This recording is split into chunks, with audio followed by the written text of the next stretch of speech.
भजन से हर संचित बाधाएं भस्म हो जाएंगी। ध्यान रखना, भजन करने वाले पर संचित कर्म बाधा डालेंगे, पर सत्संग और सद्विचार और भजन की दृढ़ता हर कर्म को भस्म कर देगी, हर बाधा को भस्म कर देगी। तुम्हारे जीवन में यदि किसी संत का संयोग है तो उसकी आज्ञा से जितनी जल्दी तुम्हारी इन बाधाओं का नाश होगा उतनी जल्दी तुम्हारी साधना से नहीं होगा। इसलिए भक्तों के संग की बड़ी महिमा बताई गई है। यहां तक कि भगवान से भी बढ़कर भक्तों के संग की महिमा बताई गई। मोरे मन प्रवश विश्वासा, राम ते अधिक राम कर दासा। ये मान लो, ये जीवन बहुत ऊंचाई पर चढ़ाना है। आप अकेले नहीं चढ़ पाओगे, आप हाथ दीजिए और साथ चढ़ जाओ।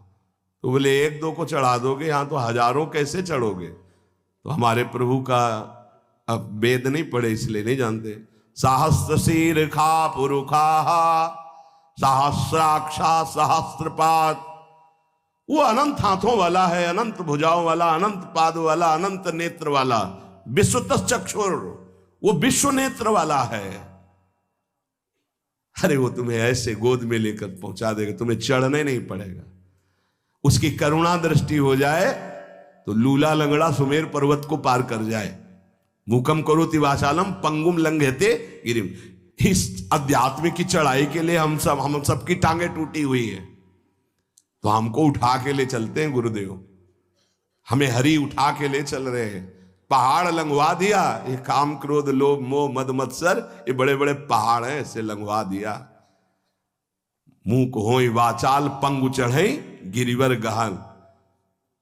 सही पूछो तो इस चढ़ाई पर चढ़ने लायक नहीं, पर कृपा ने चोटी को लंघवा दिया। बार बार जिसे प्रारंभ हुआ था जहां से सत्संग, बार बार मन निहाल होता है, कितने करुणा में प्रभु, जब उनकी करुणा दिखाई देती। अरे साधारण जीव, विषयी जीव पहाड़ लांघ गया, बड़ा आश्चर्य। ग्रह कारज नाना जंजाला, ते अति दुर्गम शैल विशाला। काम क्रोध लोभ मोह मद मत्सर विशाल पहाड़ है, और एक छोटा सा साधक लांघ गया। तब लगता है कृपा में बड़ी ताकत। छोटा सांप का बच्चा गरुड़ को खा जाए, ऐसी सामर्थ हमारे हरि में है। हा, मस्कई करे बिरंच सम, मच्छर को ब्रह्मा बना दे, ब्रह्मा को मच्छर बना दे, ऐसे प्रभु के शरणागत है। जो स्वल्प पुण्य वाला होता है वो इन बाधाओं से परास्त होकर के साधनहीन हो जाता है। स्वल्प पुण्य वाला। महान पुण्य वाले कैसे बने? बोले भगवत प्रसाद, उच्छिष्टामृत, भगवत नाम गुणगान, भक्त चरित्र और भगवत विग्रह की सेवा, ये तुम्हें महान पुण्य वाले बना देंगे, जिससे कोई बाधा तुम्हें गिरा नहीं पाएगी। फिर ध्यान दीजिए, स्वल्प पुण्य वालों को ये संचित कर्म बाधा पहुंचाकर भजन से विमुख कर देते हैं। तो हम अपने पुण्यों को कैसे बढ़ाएं? तो बोले भगवत प्रसाद पाओ, उच्छिष्ट, संतों की जूठन, प्रभु की जूठन, गुरुदेव की जूठन, जूठन ले पाइए। आदेश में सेवक जी महाराज करें कि ऐसे जो नाम गुण रूप लीला धाम में रमण करते हैं, उनकी अगर हमें प्रसादी मिल जाए तो हमारे सारे पाप नष्ट हो, हमारा सुकृत बढ़े। प्रसाद से बहुत सुकृतवान बनता है। अपने रोज पाते हैं, गुरुदेव का भी पाते हैं। सिंहासन में गुरुदेव भी तो विराजमान है, प्रिया प्रीतम विराजमान है, आचार्य विराजमान है। तो आराध्य देव, गुरुदेव, आचार्य सबकी जूठन मिलती है जब भोग लगता है। और नाम गुणगान वो भी कृपा से होता है। गुणगान होता है, अभी वाणी पाठ शुरू हो जाएगा, और नाम कीर्तन होता है। भगवत भाव में डूबे हुए भक्तों के पावन चरित्र, भक्त संग और भगवत विग्रह की सेवा, इससे बहुत जल्दी सुकृत एकत्रित हो जाते हैं और वो बाधाओं को परास्त कर देता है। सेवा मिले तो समझ लेना बहुत बड़ी बात हो गई। भगवत सेवा मिले तो चूक मत करना। छोटी सी भी पुष्प की सेवा भी पीछे एक बार सुने हैं आप सेवा का प्रभाव, सूरदास जी के पद में आरती कर रहे उसका अलग प्रभाव, चंवर डुला रहे उसका अलग प्रभाव, एक एक सेवा। हमारे प्रभु बड़े उदार हैं, रीझ जाते हैं। जिस उपासक को संतों से प्रेम हो गया, उसका और कोई साधन बने या ना बने, कोई बाधा उसे परास्त नहीं कर सकती। आखिरी बात पूज्य बाबा कह रहे हैं, जिसका संतों से प्रेम हो गया तो और कोई साधन बने ना बने। प्रेम का मतलब हमारा तो हिम्मत नहीं, हमारा तो मन नहीं, पर हम अपने गुरुदेव को दुखी नहीं कर सकते। हमारे चाहे प्राण निकल जाएं, हमसे कोई साधन बने ना बने, पर हमारे बड़े भाग्य हैं कि हमें ऐसे गुरुदेव मिले, हम उनको दुख नहीं दे सकते। श्री जी से सदैव यही प्रार्थना रहती है कि एक ही मांग है कि हमारे कभी ऐसे कोई आचरण न बन जाए जिनको सुनने के बाद गुरुदेव को दुख हो। बस इस जीवन में एकमात्र लक्ष्य है मेरे गुरुदेव की मुस्कुराहट।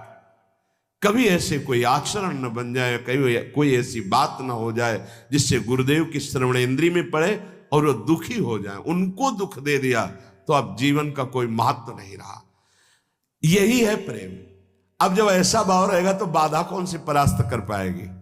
कोई बाधा नहीं परास्त कर सकती। फिसलने पर भी गिरेगा तो गुरु की गोद में गिरेगा।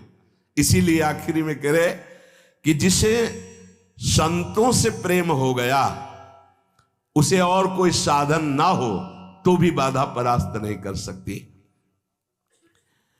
क्या संतों का प्रेमी भक्त जो है उसको फिर मनुष्य जन्म मिलेगा? फिर मनुष्य जन्म मिलेगा?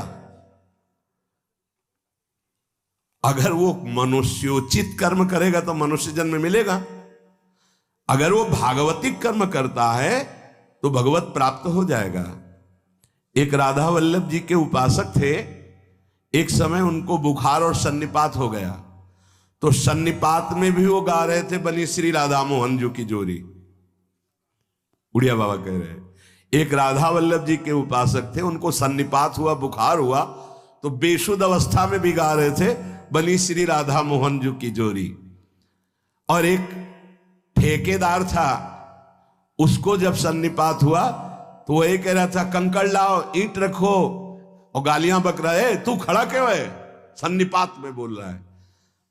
बोले जो संतों का प्रेमी होता है, भगवत प्रेमी होता है, जो भगवत प्रेमी होता है तो मूर्छावस्था में भी भगवत स्मृति रहती है। अब उसका मनुष्य जन्म कैसे हो जाएगा? अगर वो सांसारिक कार्य वाला है, भगवत भजन नहीं करता है, तो फिर उसके कर्म के अनुसार उसका जन्म होगा। सदा तद्भाव भाविता वाला महापुरुष कैसे जन्म ले सकता है? अगर जन्म होगा तो वो कर्म बंधन युक्त नहीं, वो जगत पावन करने वाला होगा। जैसे अपने लोग संतों को कहने लगते हैं तो भगवान के अवतार हैं, तो वास्तविक वो अवतार ही है।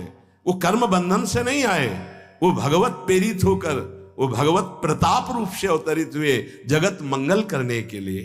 तो हमारा उद्देश्य भगवत प्राप्ति।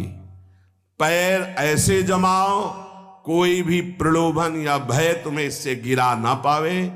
इस दिन भर बड़े बड़े महापुरुषों की बातें चयन करके आपको सुनने को जो मिलती हैं, अगर आप इनको जीवन में उतारेंगे नहीं तो हमारा प्रयास विशेष सफलता का रंग नहीं लाएगा। आप हम पर कृपा करें, हमारी मेहनत को सार्थक करें कि आपको जो सुनने को मिलता है उसको आप आचरण में उतारें। शेष चर्चा आगे। श्री राधा वल्लभ लाल।